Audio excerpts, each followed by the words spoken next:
ಈ ಕಾಂಗ್ರೆಸ್ಸಿನ ಅವರು ಯಾರು ರಮೇಶ್ ಪಂಡಿತ್ ಸಿದ್ದೇಗೌಡರು ಮಾತ್ರ ಅಲ್ಲ, ಎಲ್ಲ ನಾಯಕರ ಅವರ ಮನಸ್ಥಿತಿಯನ್ನು ನೋಡಿದಾಗ ಅವರು ಚುನಾವಣೆಯಲ್ಲಿ ಯಾವಾಗ ಹೀನಾಯವಾಗಿ ಸೋಲ್ತೀವಿ ಅಂತ ಅವರಿಗೆ ಗೊತ್ತಾಗುತ್ತೋ ಆವಾಗೆಲ್ಲ ವೈಯಕ್ತಿಕ ದಾಳಿ ಮಾಡುವಂಥದ್ದು, ಯಾರನ್ನ ಹೀಯಾಳಿಸುವಂಥದ್ದು ಅವರಿಗೆ ರಕ್ತಗತವಾಗಿ ಬಂದಿದೆ. ಅದು ಕಾಂಗ್ರೆಸ್ಸಿನ ಚಾಳಿನೇ ಆ ಥರದ್ದು. ಅವ್ರು DNA-ನಲ್ಲೇ ಆ ಥರ ಇನ್ನೊಬ್ಬರನ್ನ ಹೀಯಾಳಿಸುವಂಥ ಗುಣ ಇದೆ. ಹಾಗಾಗಿ ನಾನು ಹೆಚ್ಚೇನು ಹೇಳೋಕ್ಕೆ ಹೋಗಲ್ಲ. ಕುಮಾರಣ್ಣನವರು ಈಗ ತಂತ್ರಜ್ಞಾನ ಅನ್ನೋದು ಅಥವಾ ಮೆಡಿಕಲ್ ಫೀಲ್ಡ್ನಲ್ಲೂ ಕೂಡ ಸಾಕಷ್ಟು ಬದಲಾವಣೆಗಳಾಗಿದೆ.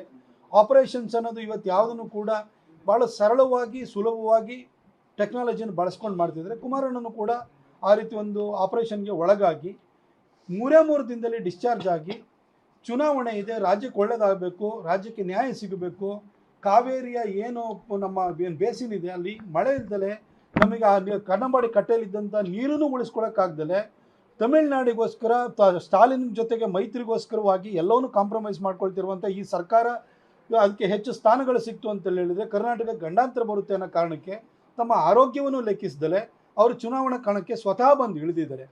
ಈ ರೀತಿ ರಾಜ್ಯದ ಬಗ್ಗೆ, ಮಂಡ್ಯದ ಜನರ ಬಗ್ಗೆ, ಕಾವೇರಿ ಏನು ಬೇಸಿನಲ್ಲಿರುವಂತಹ ಎಲ್ಲ ಜಿಲ್ಲೆಗಳ ಬಗ್ಗೆ ಕಾಳಜಿಯನ್ನು ಇಟ್ಕೊಂಡು ಕುಮಾರಸ್ವಾಮಿಯವರು ಬಂದಿದ್ದಾರೆ.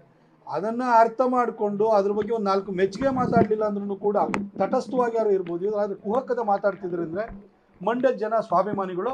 ಇವತ್ತು ಮಂಡ್ಯದ ಜನಕ್ಕೆ ಕುಮಾರಣ್ಣ ಯಾವತ್ತೂ ಹೊರಗಿನವರಲ್ಲ, ದೇವೇಗೌಡರು ಹೊರಗಿನವರಲ್ಲ. ಇವತ್ತು ಕಾವೇರಿ ನದಿ ವಿಚಾರದಲ್ಲಿ, KRS ನೀರಿನ ವಿಚಾರದಲ್ಲಿ ಕರ್ನಾಟಕಕ್ಕೆ ನ್ಯಾಯ ಕೊಟ್ಟಂಥವ್ರು ಯಾರಿದ್ರೆ ನಾನು BJPಯವನಾಗಿ ಹೇಳ್ತೀನಿ, ನಾನು ಅದು HD ದೇವೇಗೌಡರು. ಕುಮಾರಣ್ಣನ ಹೋರಾಟನೂ ಸಾಕಷ್ಟಿದೆ. ಹಾಗಾಗಿ ಮಂಡ್ಯದ ಜನಕ್ಕೆ ಕಾವೇರಿನ ಉಳಿಸೋಂಥವ್ರು ಬೇಕು. ಅಂಥ ಉಳಿಸುವಂಥ ನಾಯಕತ್ವವನ್ನು ಕುಮಾರಣ್ಣನಲ್ಲಿ ಅವ್ರು ಕಂಡುಕೊಳ್ತಾರೆ.